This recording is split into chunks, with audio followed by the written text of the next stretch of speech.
Hey les bambins, j'espère que vous allez bien, en tout cas moi ça va nickel. Je tiens à vous souhaiter une très bonne année 2024 avec de la santé, du bonheur et énormément de réussite. Et merci à toute ma communauté d'être encore présente lors de cette vidéo. En tout cas, c'est la 19e journée de la Serie A avec 10 matchs analysés ensemble qui sont les suivants. Bologne contre le Genoa, l'Inter de Milan contre le Hellas Vérone, Frosinone contre Monza, Lecce contre Cagliari, Sassuolo contre la Fiorentina, Empoli contre le Milan AC, le Torino contre Naples, l'Udinese contre la Lazio de Rome, la Salernitana contre la Juventus de Turin et l'AS Rome contre l'Atalanta de Bergame. N'hésitez pas à venir nous rejoindre sur le site VIP, les réseaux sociaux, tout est à l'écran et en description. N'oubliez pas de mettre vos pronostics, vos critiques positives ou négatives, cela fait avancer la chaîne. Et surtout, le petit pouce qui va bien pour faire monter la vidéo le plus haut possible. Abonnez-vous, comme ça, vous rejoignez la communauté qui est déjà au-delà des 15 800. Merci encore. On jette un coup d'œil sur le classement en Serie A. Pour l'instant, l'Inter est premier avec 45 points. 2 points d'avance sur la Juve qui a 43. Troisième, l'AC Milan avec 36. Quatrième, la Fiorentina avec 33. Déjà 12 points de retard, mais c'est les 4 premières équipes pour l'instant qui sont qualifiées pour la C1. Cinquième, Bologne avec 31. Et sixième, l'Atalanta avec 29. En fin de classement, il y a pour l'instant 3 équipes qui sont relégables. Cagliari 18e avec 14. 19e Empoli avec 13 et enfin dernier la Salernitana avec 12 petits points. Et on attaque avec Bologne contre le Genoa. Bologne est la belle surprise de ce début de saison avec une 5e place. Ils ne sont qu'à 2 points de la Champions League. Ils viennent certes de perdre 3-0, un peu la surprise générale contre un mal classé, mais ils restaient sur une série très intéressante de matchs sans défaite, 6 exactement. Ils n'avaient perdu qu'à la Fiorentina sur les 10 derniers matchs, à part ce match bien entendu à l'Udinese. Mais Bologne est une équipe très solide quand elle reçoit. Ils n'ont perdu qu'une seule fois, c'était contre l'AC Milan lors de la première journée à domicile. Depuis, donc, ils restent sur 10 matchs consécutifs sans défaite, toutes compétitions confondues.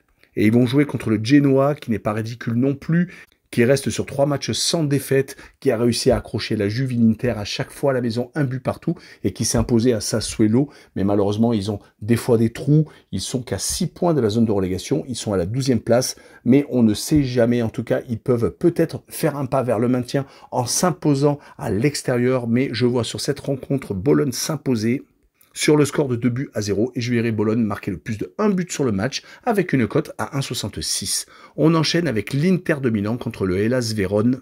Une rencontre assez déséquilibrée entre le leader qui a que 2 points d'avance sur la Juve mais qui est tout de même en tête et le Hellas Vérone qui est juste au-dessus de la barre de relégation car ils ont un goal average moins négatif que Cagliari mais le même nombre donc d'unités. Du côté de l'Inter de Milan, ils viennent de se faire accrocher au Genoa comme je l'ai dit un peu plus tôt, un but partout. Ils ont eu quelques mauvais résultats sur les 5 derniers matchs, toutes compétitions confondues, par exemple le 0-0 contre la Real Sociedad, ne leur permettant pas de passer en tête du groupe de C1 et ils ont également été éliminés de la Coupe d'Italie à la maison contre Bologne, le 5e de la Serie A. Ils ont par contre réussi à assurer le coup en gagnant contre Lecce et la Lazio à chaque fois sans prendre de but et sur le même score, 2-0. Leur adversaire du soir est le Hellas Vérone. Ils viennent de perdre à la maison contre le dernier, la Salernitana. C'est vraiment une très mauvaise opération. Ils avaient pourtant gagné juste avant contre Cagliari, un autre mal classé. Ils ont, sur les 5 derniers matchs de Serie A, gagné une seule fois. On fait 2 matchs nuls et 2 défaites. Ce n'est pas suffisant pour être beaucoup plus tranquille jusqu'à la fin de la saison. Et sur ce match-là, je les vois tout de même s'incliner 3-1 et je verrai le plus de 2,5 buts sur le match et une cote à 1,50. Et on poursuit avec Frosinone contre Monza, le 14e contre le 11e. Seulement 3 points d'écart entre les deux équipes. Frosinone vient de perdre 2 fois consécutivement contre la Lazio et la Juve. Ils ont un gros calendrier. Ils ont tout de même réussi l'exploit de se qualifier pour le prochain tour de Coupe d'Italie, gagnant 4-0 à Naples. L'un des gros points positifs de Frosinone, c'est qu'à domicile, ils ne sont pas ridicules. Sur les 10 derniers matchs à domicile, toutes compétitions confondues, ils ont gagné quand même à 6 reprises, ne perdant que 2 fois. Ils vont jouer par contre Monza, qui est une équipe qui est très embêtante, qui n'a certes gagné qu'une fois sur les 5 derniers matchs de Serie A, mais qui est capable d'accrocher par exemple le Napoli à l'extérieur, même s'ils ont tout de même perdu à 3 reprises, mais contre des gros bras, la Juve, le Milan et la Fiorentina. Sur ce match-là, je verrai bien un match nul entre les deux formations, un but partout, et je verrai le home no bet et le match nul remboursé 6 victoires de Frosinone à la maison, et une cote à 2,07. Et on enchaîne entre Lecce et Cagliari, le 13e contre le 18e. Lecce a du mal ces derniers temps, ne gagnant qu'une seule fois sur les 5 derniers matchs de Serie A. Il reste même sur 2 défaites consécutives contre l'Inter et l'Atalanta, mais c'était à chaque fois à l'extérieur. Il est assez compliqué quand même de prendre des points, mais ils ont eu une très bonne série qui leur a permis de ne pas être relégables, mais ils font beaucoup trop de partage de points. Quand je vous parle de belles séries, c'est 4 matchs nuls consécutifs et une victoire contre Frosinone. Mais un point par un point, ça ne fait pas trop avancer. Du côté de Cagliari, c'est 3 défaites lors des 4 derniers matchs, Coupe d'Italie compris. Ils viennent de se faire éliminer par l'AC Milan 4-1. Et ils ont beaucoup trop de défaites quand ils se déplacent. Si on prend les 5 derniers déplacements, c'est d'ailleurs 5 défaites. Et si on agrandit aux 10 derniers matchs, toutes compétitions confondues, c'est 8 revers. C'est beaucoup trop. Sur ce match-là, je vais perdre 2-1 à Lecce. Et je verrai le draw no bet et le pari remboursé 6 matchs nuls avec une cote à 1,53. La rencontre suivante est Sassuolo 16e contre la Fiorentina 4e. Il y a beaucoup trop d'écart entre les deux formations, déjà 17 points. Les deux équipes ont 2 objectifs totalement différents. Sassuolo veut se sauver, ils n'ont que 2 points d'avance sur la zone de relégation, alors que la Fiorentina veut la C1. Ils sont pour l'instant 4e et ont le dernier ticket pour l'épreuve reine. Du côté de Sassuolo, c'est très compliqué ces derniers temps. D'ailleurs, ça explique leur 16e place, car sur les 6 derniers matchs de Serie A et de Coupe d'Italie, ils ont perdu à 5 reprises. Ils n'ont fait qu'un seul match nul à Udinese. Du côté de la Fiorentina, par contre, ce n'est pas la même chose. Ils ont joué la Ligue Europa Conférence et sur les 10 derniers matchs, toutes compétitions confondues, ils n'ont perdu qu'une seule fois et c'était à l'AC Milan. Sinon, ils sont encore qualifiés pour la Coupe d'Italie et ils ont réussi à gagner à 6 reprises, battant par exemple Bologne, la Salernitana, le Hellas Vérone, le Torino, Monza, donc que des équipes qui étaient largement à leur portée. Ils ont même fait match nul à l'AS Rome.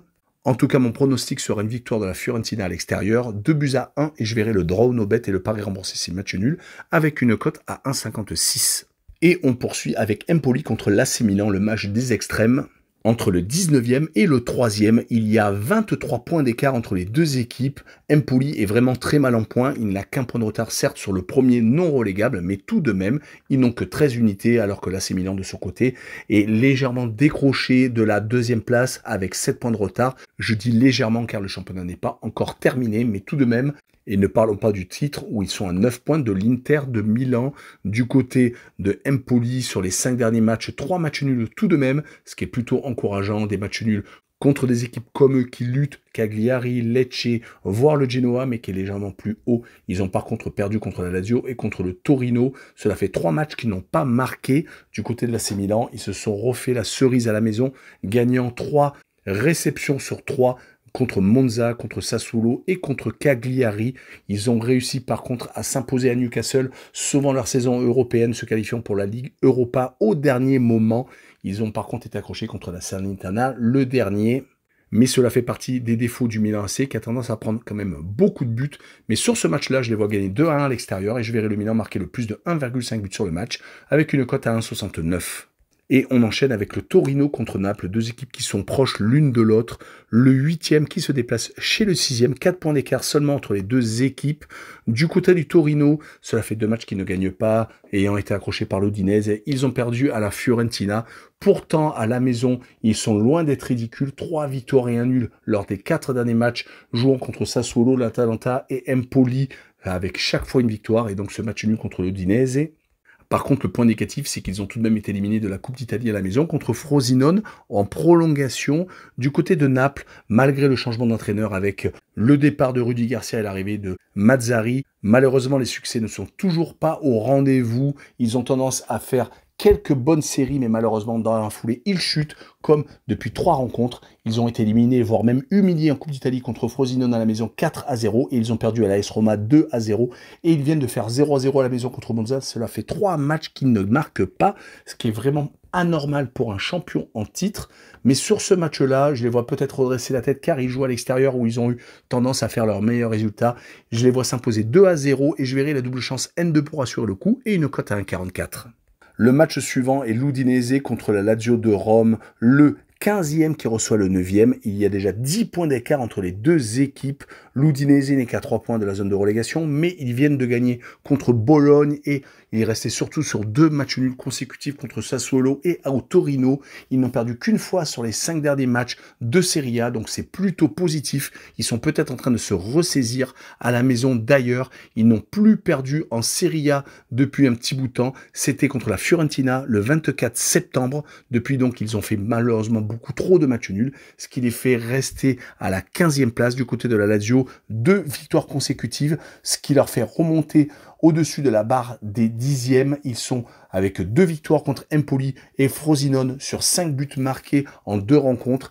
Ils ont effacé les 2 défaites consécutives contre l'Atlético de Madrid en Ligue des Champions et contre l'Inter de Milan. On notera qu'ils ont réussi à sauver les meubles en se qualifiant pour les 8e de finale, finissant 2e devant le Feyenoord Rotterdam. Mais la Lazio est quand même franchement irrégulière. Sur ce match-là, je les vois faire match nul à l'Udinese et 1 but partout, et je verrai le away no bet et le match nul remboursé 6 victoires de la Lazio à l'extérieur, et une cote à 1,75. On poursuit avec la Salernitana contre la Juventus de Turin. Les deux équipes viennent de se rencontrer en Coupe d'Italie. La Juve était menée au score, mais a renversé la situation, et finalement s'est imposé 5 buts à la maison. En tout cas, le dernier reçoit le second. Il y a un gouffre entre les deux équipes, que ce soit au niveau du jeu et au niveau des résultats. La Salernitana avait tout de même réussi à s'imposer et à prendre 3 points très importants au Hellas Vérone. Et ils avaient réussi également à accrocher le 3e, l'AC Milan. Donc la Salernitana à domicile, ce n'est pas si ridicule que ça. 2 victoires et 1 match nul sur les 5 dernières réceptions, toutes compétitions confondues. Mais quand ils jouent contre des gros, contre Naples par exemple et contre Bologne, ils ont tendance à s'incliner. Du côté de la Juve, on continue son petit bonhomme de chemin. On n'est qu'à 2 points de l'Inter de Milan. Ils viennent de gagner donc en Coupe d'Italie. Ils s'étaient imposés contre Frosinone et l'AS Roma lors du week-end dernier. Donc la Juve continue à être très solide, que ce soit à domicile ou à l'extérieur, où ils ont gagné 4 de leurs 5 derniers matchs. Donc sur ce match-là, je vois la Juve s'imposer 2-0 et je verrai la Juve marquer le plus de 1,5 but sur le match et une cote à 1,62. Et on finira avec l'AS Rome contre l'Atalanta de Bergame. Les deux équipes sont dans le top 7 italien. Mais pour l'instant, l'AS Roma est 7e et l'Atalanta de Bergame est 6e. Il n'y a qu'un point d'écart entre les deux équipes. Et au niveau des séries de résultats, l'Atalanta est quand même mieux. 4 victoires et 1 seule défaite sur les 5 derniers matchs, toutes compétitions confondues. Ils viennent de se qualifier pour le prochain tour de Coupe d'Italie, battant Sassuolo à la maison 3-1. Mais attention, à l'extérieur, en Serie A, ce n'est pas aussi bien que la saison dernière où ils n'ont gagné qu'une fois sur les 5 derniers matchs hors de leur base. Du côté de l'AS Rome, c'est totalement le contraire. L'AS Rome est ultra solide quand il reçoit, alors qu'à l'extérieur, il gagne autant que l'Atalanta. À la maison, par contre, il faut remonter très loin pour avoir une défaite de l'AS Rome. D'ailleurs, c'était contre l'AC Milan. Il fallait remonter au 1er septembre. N'oublions pas que cette année, l'AS Roma fait la Ligue Europa. Par contre, ils ont fini second et vont se qualifier pour les 16e de finale. Donc, on va faire un tour de plus que le Slavia de Prague, qui a été leader du groupe du début jusqu'à la fin. Sur cette rencontre, je verrai bien un partage de points, un but partout, et je verrai le home no bet et le match nul rembourser 6 victoires de l'AS Rome à la maison et une cote à 1,83. Voilà, on en a fini avec cette vidéo. N'hésitez pas à venir nous rejoindre. Ciao les bambins!